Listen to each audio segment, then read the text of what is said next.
제가 또 궁금한 게 하나 있어요. 요즘에 이제 비트코인이 한동안 이렇게 쭉 올랐다가 지금 최근에 좀 약간 폭락을 하긴 했는데 뭐 디지털 안전자산이다 이래가지고 한참 비트코인이 떴잖아요. 근데 어느 순간 이제 이게 폭락을 하다 보니까 금값은 오르고 비트코인이 올라갈 땐 금값이 떨어지고 비트코인이 떨어질 때는 금값이 오히려 올랐던 게 지금 보이거든요. 금하고 비트코인이 같이 가는 관계가 아닌가요? 신문 기사, 포털에 신문 기사가 났길래 네. 제가 거기에 댓글을 달았습니다. 네.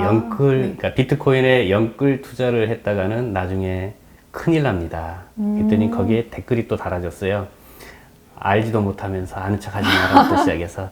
근데 지금 상황은 어떻습니까? 그 거래소들이 상장 취소하면서 또 폭락을 하고 있잖아요. 네. 유럽연합도 유로화를 이제 디지털 화폐로 전환하는 거 검토하고 있고요. 미국도 이제 기축통화로서 달러를 디지털 화폐화하는 거를 연구 중에 있고. 저도 그 기사를 본 적 네. 있어요. 우리나라 한국은행도 이미 이제 시뮬레이션 들어갔고요. 네. 이런 현상들은 이제 중앙은행 통제권을 벗어난 그 비트코인보다는 통제권 안에 두면서 세수 확보를 또 하려고 할 거잖아요. 네. 그래서 이제 중국마저도 이번에 이제 동계올림픽 시점에 디지털 화폐를 오픈한다라고 이야기를 하고 있지 않습니까? 그래서 저는 이제 그걸 예측하고 나중에 큰일 날 것 같더라고요. 그래서 댓글을 그렇게 달았었는데 지금 현재 상황은 투기성 그 자본이 그러니까 비트코인에 들어갔다라고 저는 보고요. 세계금협회에서의 이 그래프를 놓고 보면 이 작년 볼까요? 작년 3, 4분기까지만 하더라도 네. 골드의 안전자산으로서 골드에 투자하는 양이 꽤 많았어요. 하지만 비트코인이 뜨면서 작년 4, 4분기, 올해 1, 4분기 이 골드에 투자하는 양이 엄청 이제 다운됐었죠. 왜냐면은 저 같아도 예. 주변에서 그러더라고요. 금을 뭐하러 사니? 요즘에 비트코인 사야지 이렇게 얘기를 그렇죠, 하시더라고요. 그러면 네. 이제 골드 투자는 제가 봤을 땐 네. 올해 2, 4분기부터는 이 그래프가 또 올라갈 것 같습니다. 아. 네, 그래서 네. 이 비트코인은 주변에 투자하시는 분도 많으시고 또 때로는 돈을 벌었다라고 하시는 분도 많으십니다만 전체를 놓고 보면 굉장히 그 손해를 많이 본 그래서 금이나 은행에 그냥 네. 안전자산에 투자하시는 네. 게 마음 편하지 않느냐. 그다음에 그러니까 이제 비트코인 같은 경우도 어떻게 보면 위험자산으로 포함이 되고 또 네. 금은 안전자산으로 들어가기 때문에 서로 반대 방향으로 흘러간다라고 볼 수 있겠네요. 그렇죠.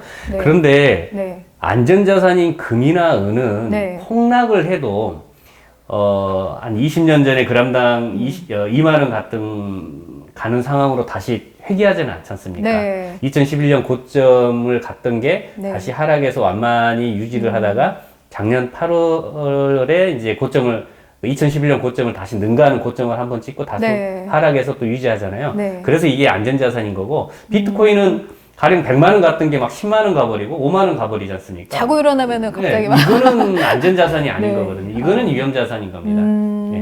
투기 그렇구나. 자본이 대거 몰리면 올라갔다가 또 빠지면 내려가고 이게 위험한 자산 아니겠어요? 맞아요. 제가 이제 금도 실물 금도 사고 실물 은도 이렇게 산단 말이에요. 빠로도 사고 이제 그런 거 사실 보관하기도 쉽지가 않긴 하거든요. 좀 불안하기도 하고 그래서 이제 은행 금고에다 좀 맡겨두는 편이긴 한데 이제 그런 사실 실물 금을 사다 보면은 이런 부가세라던가 또 이제 세공비라던가 이런 부분들이 한 15% 정도 빠지더라고요. 조금 더 저렴하게 할 수 있는 그런 방법은 없나요? 네, 우리 회사에서 이제 유가증권을 기획해서 판매를 작년부터 시작을 했는데요. 네. 그 계기는 이 구입하시는 분들이 앞으로 이제 골드나 실버의 그 가격이 계속 상승을 할 것이라고 생각을 하셔서 투자에 대한 위축을 우려하시는 것 같고, 네. 그러니까 실물 투자하실 때 부가세 10% 납부하는 거에 대해서 좀 부담스럽게 생각을 사실 해요. 그게 그것 때문에 예. 가장 이제 조금 아깝다 이런 생각이 좀 들긴 그렇죠. 하거든요. 세공비도 또 예, 들어가고. 그래서 금값 네. 상승, 은값 상승, 그 다음에 네. 부가세 10%에 대한 부담감을 덜고자 해서 이제 생각해낸 게 골드, 네. 실버, 유가증권입니다. 아, 골드 유가증권의 이제 강점은 이제 네. 10g 실물과 이 유가증권을 비교했을 때 그 부가세 포함해서 약 16% 저렴하게 초기 투자비가 발생이 돼요. 그러면 실물 투자하신 분들은 16% 이상 올라야 차익을 볼 수 있는 거고, 네. 이 유가증권을 구입하시는 분들은 한 6% 이상 오르면 시세 차익을 볼 수 있는 겁니다. 근데 이제 일반적으로 생각했을 때 우리가 실물금을 이제 내 손으로 만져서 가지고 가야 안전하다고 생각을 하기 때문에 사실 실물금을 사게 되는 건데 유가증권을 발행해서 가져가면 종이 한 장만 사실 가져가는 거잖아요. 그렇죠. 그게 걱정이 되시죠? 네네. 걱정하시는 부류가 딱 이게 두 가지를 걱정하시는 것 같습니다. 하나는 야 니네 회사 문 닫으면 어떡해? 내 거 어떻게 보존해 줄 거야? 라고 생각하시는 분들이 있고 그렇죠. 요거를 이제 도난 분실했을 때 그럼 어떻게 할 거야? 라고 이제 생각하시는 분들이 있는데 지금 5G 시대 그 플랫폼이 잘 돼 있잖아요. 네. 어플이. 그러면 이제 우리 회사에서 유가증권을 구입하시면 구입하실 때 기준가나 그 유가증권을 구입한 가격이 어플에 제공이 됩니다. 그 다음에 시간이 지나서 시세가 오른 것 같아. 네. 그러면 또 이 QR코드를 조회를 하면 그 상승한 대로의 유가증권의 가치가 나와요. 그러면 20년이라는 기간 동안 차익을 보는 시점을 고객분이 선택할 수가 있어요. 그러면은 이 유가증권도 하나의 수표 번호처럼 다 이 달라요. 넘버가 다 있는 거죠? 예. 어플에서 또 다 아. 제공이 되고 추적이 네. 돼요. 자, 그러면 이거를 도난 분실을 했어요. 네. 그러면 우리나라의 어떤 법적으로 이게 도난 분실이 됐다라고 하는 국가에서 발급하는 뭐 증서라도 있으면 고객분이 샀던 정보가 우리 회사 ERP에 구축이 되어 있으니까 그걸 다시 백업을 시켜서 유가증권을 발급하는 소정의 비용만 받고 다시 재발급해 드립니다.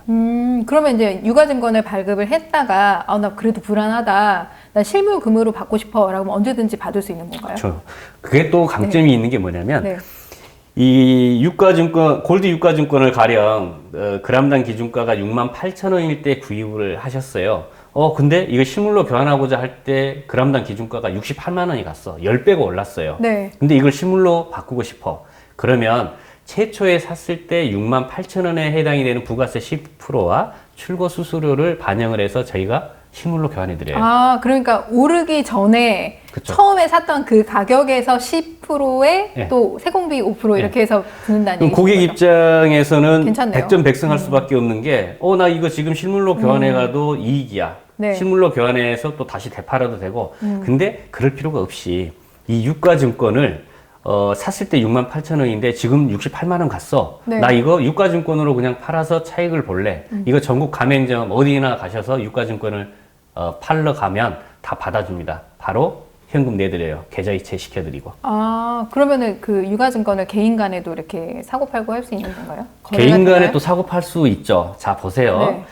개인 간에 사고 팔 수 있다는 게 68,000원일 때 A라는 고객이 유가증권을 샀어요. 근데 네. 자기가 자기가 팔고 싶을 때는 78,000원이 됐어. 네. 그러면 78,000원이 된 시점에 이제 QR코드를 찍으면 78,000원에 상응하는 유가증권 판매 가격이 이제 그때 당시에 유가증권 평가액이 나올 거잖아요. 네. 그럼 그 가격으로 B라는 고객한테 파시면 돼요. 자, B라는 고객은 또 이 유가증권을 샀는데 네. 이걸 실물로 교환하고 싶어. 네. 그러면 78,000원일 때 유가증권 사신 분이 실물로 교환하러 가면 네. 얼마에 이걸 실물로 교환하였죠?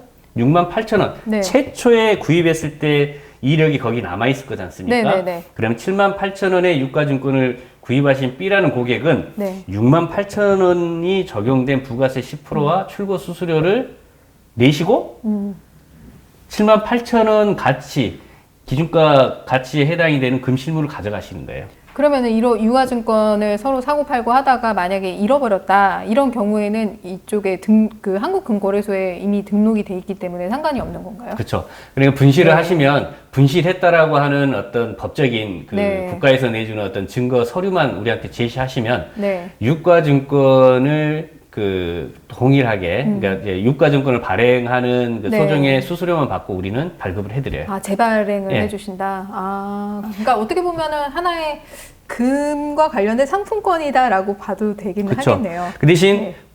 투자하시는 고객분들이 백전백승할 수 있는 아이템이죠.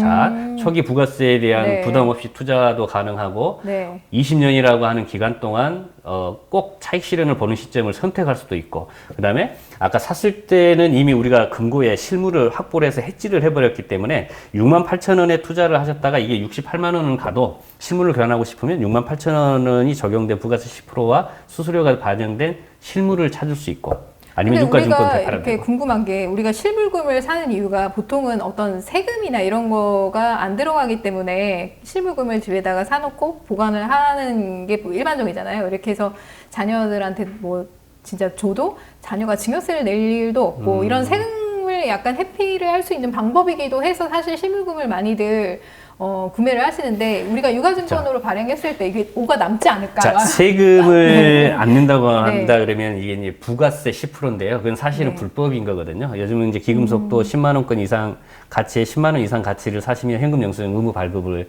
해야지 되는 게 맞습니다. 네. 그러면 이 무자료, 그러니까 부가세 10%를 안 내려고 하시는 분들은 이제 무자료를 선호할 수밖에 없어요. 근데 유가증권은 이 무자료까지도 수용이 가능하죠. 왜? 초기 투자비가 부가세 10%가 안 들어가잖아요. 아, 제가 여쭤보는 게 그게 아니라 네. 그 우리가 이제 실물금을 사다가 엄마가 사다가 아들한테 줬어. 증여 그러면 상속. 증여세를 피할 수 있잖아요, 상속이나. 근데 이 아. 유가증권 같은 경우도 이제 그게 무기명이죠. 무기명인가요? 네. 아, 그거 얘기해 주시죠. 아까 말씀하셨잖아요. A라는 고객이 B라는 고객한테 팔 수 있냐? 팔 수 있죠.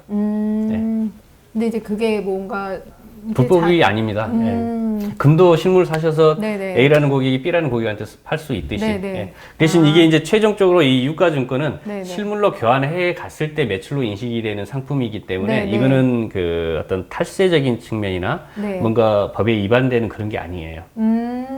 합법적입니다. 네. 그럼 이거 유가증권은 어디서 구매해야 되나요? 뭐 은행이나 뭐 금은방 가면 되나요? 저희 한국금거래소 본사나 네. 직영점, 그 다음에 전국 한 95군데 포진되어 있는 가맹점에서 구입 가능하고요. 아, 그럼 95군데라고 하면은 전국 어디에서나 가능합니다. 뭘로 찾으면 되나요?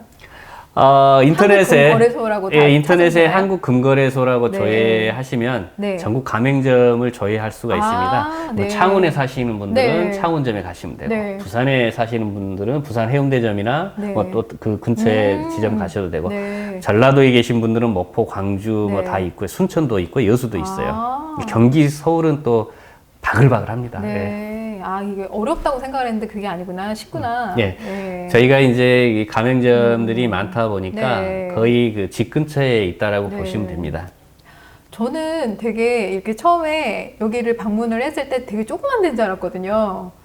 엄청 크더라고요. 그래서 아, 규모가 이게 크고 유가증권을 발행할 만한 그런 저기가 되는구나. 저 지금 이렇게 느꼈거든요. 아까 보셨죠? 금고에 오셨을 네, 때 정말 깜짝 놀랐습니다. 실물, 실버, 원재료 우리가 아까 17,000장의 유가증권이 판매가 됐는데 그러면 그 실물을 확보를 해놔야 그 고객분들한테 거짓말하지 않는 게 되잖아요. 네. 쌓여 있는 거 보셨죠? 네. 금 있는 거 보셨죠? 네, 예. 전 그렇게 많은 태어나서 처음 봐요.